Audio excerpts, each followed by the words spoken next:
Hi folks, Kevin here. It's Monday the 23rd of April and I'm doing two videos today. Woohoo, look at him. One, I'm having to redo my sunflower challenge video for Nick's allotment diary. Only because a mouse.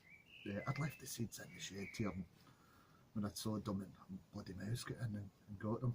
To be honest, I can't believe how brave I'm standing here at the moment because I hate the little things. So anyway, so that's on another one. So this one is, I'm not really too sure what this one's all about. It's about nothingness really. I mean, you'll probably be thinking, Jesus, what's the point? Yeah, switch off now. No, but this one is really, it's about, with spring being here, it's a couple of wee things that I'm thinking, oh, get in there. Here we go. So, the majority of my beds are still all empty. All the action's up in the bedroom, excuse me. I can't believe I'm saying that. It's on the windowsill. It's, you should really, see before you start this, see before you press the start button, you should think about what you're going to say. Yeah, so as I said, it's all the action's on the windowsills up in the bedroom. I mean, I'm not going to say come up to the bedroom, I'll show you, because that sounds a bit weird. But, yeah, so all this stuff, so, because I don't have a greenhouse, so everything's on the windowsills. And it gets to the point, I'm the only one that's allowed to open and close the curtains now. I'm like a neurosurgeon. It's like major operation, try to open the curtains. Well, don't watch the leaves. Oh, go ahead, watch. So anyway, right. So as I said, all the beds are still empty. But I watched a cracking wee video this morning from Emma, Misfit Gardening, and it was all about using cardboard to get rid of weeds and mulch and whatever. And I was thinking, yeah, go girl. Really, it is. I mean, I don't want to come across all preachery, like, because I mean, there's nothing worse than, it's like, you know, an ex-smoker getting on to, you know, somebody who still smokes. Oh God, you know, you're not only killing yourself, you're killing us and killing the world. So I don't want to come across like that. But honestly, I've been gardening for about 10 years really, and I've only really started doing this last year and this year, and I love it. It really, it is no hassle. It's basically free, and there's hardly any work involved. So I might show you a wee bit of the soil later. But anyway, right. So I'll go and show you the wee things about spring. Now I don't have any spring bulbs. Not again, watching some other YouTube videos, they've got beautiful tulips and daffodils and all that out there, and I'm thinking, oh, I missed a trick really. I wish I'd have planted some of that stuff last autumn, and it's really fantastic to see. So that's something to think about planning forward. But I'll show you a couple of wee things that I've got in the garden that excite me. Okay, let's go. Okay, for starters, here's the little fern that I've got up at the back of the garden in the shady area. Now, I thought I'd lost this thing because of the winter that we had, especially because it's been covered in snow and ice constantly for weeks on end. But if you look a wee bit closer, now I think William Coleman actually mentioned that this would happen, but these little things coming up, oh, I'm so happy. I'm so glad it's still alive, because I love ferns. I think architecturally they look stunning, and I want to get another couple of these things in the garden. So yeah, happy days. They're all around the back as well, so I don't know what to cut off some of the sort of dead looking stuff, but I'll wait until these things grow a little bit more and do a wee bit of looking on YouTube and whatever to see what you do with them. So yeah, great stuff. Okay, so here's which was a little twig a couple of months ago when I planted it, little red currant bush. Just the leaves and how it start to sprout, great thing to see. And I'll show you one that I planted last year that was similar to this time last year.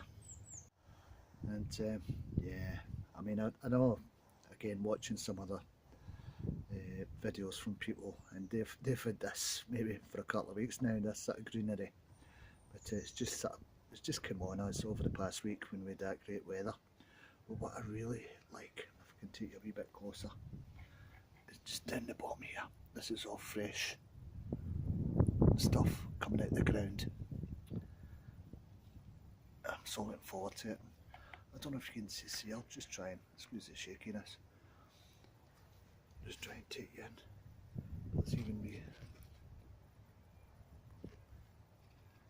a little bit of fruit forming on it. So I'll need to start thinking about getting some sort of form of netting, because the birds here all love this kind of stuff. I mean, they don't eat slugs or snails and everything, they're a bit bad birds. I feed them daily, and about 3 or 4 times a day. But as soon as they see some sort of fruit growing on that, that'll be them, they'll have that snaffled. Right, sticking with the red currant theme, these are a couple of cuttings that I took last autumn, and I can't believe how easy it is. Now, I won't go into details, there's better people than me that will show you how to take cuttings from certain bushes. I mean, check out Giant Dormouse, he's an absolute soft fruit fiend, he does loads, but it was just so easy. I mean, it was a case of just cut off about 12 inches, 30 centimetres, and just skin off some of the wee buds on the bottom half, plonk them in buckets, and I've left them to their own devices over the winter. Now they've been left outside, encountered all sorts, and yeah, looking healthy enough, and hopefully come autumn winter time they'll be ready to go in the ground. Now this is lavender. Now it's dwarf lavender. Now if you'd have seen this about a month ago, I was ready to fling it in the bin. It was just all wee twiggy stuff, and but again, yeah, it's coming up. Might need to weed that a wee bit, but oh, I just love, you know, when you just smell it. Excellent. Strawberries. Now these were in the little scabby looking hanging baskets that had with the liner had been ripped to shreds. It wasn't just the jackdaws, there was sparrows and everything, robins helping themselves to it. So I was surprised they actually kept in them baskets. It was the root structure that was keeping them together without them falling out. But I'll try and take you up closely here, and again, great to see. So getting up close and personal, this is what you want to see, and this little stuff, and there's quite a few of them all coming up now.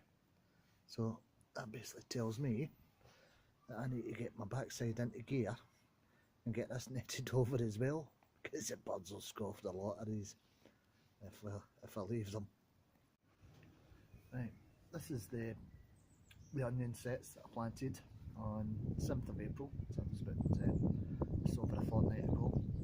They're coming on real good. I always like to see onions coming up. Definitely easy, well, especially from sets. And there's a little one just at the back there, it doesn't look as if it's sprouted, but there's a root system in it, so yeah, I'm happy about that. Now I'll show you the ones that I grew in modules, and I planted them a couple of weeks before, so I'll show you these now. Okay, so these have been in the ground for about a week now, and yeah, I don't know if I'll do it that way again. I know a lot of people are doing it, and but they weren't given any heat as such. They were put in the front porch, but what they were protected from was the wind, and that's what we get. I don't know if you can see from here, but quite a lot of the leaves have sort of snapped as soon as I sort of put them out, because they just can't handle the wind. I mean, what I was surprised about was the root structure. Now, it was actually, you know, there's so much roots, and they were all sort of culling up and starting to come back out the little modules. So I don't know if I was going to do it this way, I think I'd put them in deeper cells, and again, but I mean, onions take, well, from say about 4 months. Do I really need them a week or so quicker, or do I just put them in the ground without putting them in the modules first. I don't know. Anyway, hopefully they'll be okay. This is the hostas. Now, these have been in the ground, I think, for about a week or 2 weeks or something. But still alive. The slugs have not got them, which I'm saying that I probably gave them a kiss of death now, but yeah, I wasn't too sure. I've never grew hostas before, so I wasn't too sure how close or how far apart to plant them. So I'm hoping they bush out a little bit and try and sort of close over that bit of ground. But yeah, they're starting to open up now, and yeah, I'm happy. Okay, so I'll need to cut this short because the weather's getting a bit windy and whatever out there. I was going to show you the soil, and really it was just to reiterate what Emma from Misfit Gardening was saying, because over the last few months I've been putting down loads of cardboard, shredded leaves, shredded seaweed, grass clippings, and I tell you what, there's virtually no weeds whatsoever in the beds. And the soil, I mean, I tell you what, when I showed you those onions that I grew, the onion sets that I started off in modules, I was dibbing the holes with an old broken spade shaft. And I was just sort of putting it down. It was like something out of a horror film. All these worms started sort of crawling out all over the top. And I was like, ooh, but it was a nice horror film. But really, I'm so happy that I've gone that way. Right, well anyway, I need to go, and I told you it was a bit sort of a little video of nothingness, but it's some of the wee things that I'm getting excited about. And as he says, it's always about you, Kevin, isn't it? So thanks ever so much for watching, and I'll see you again. Bye now.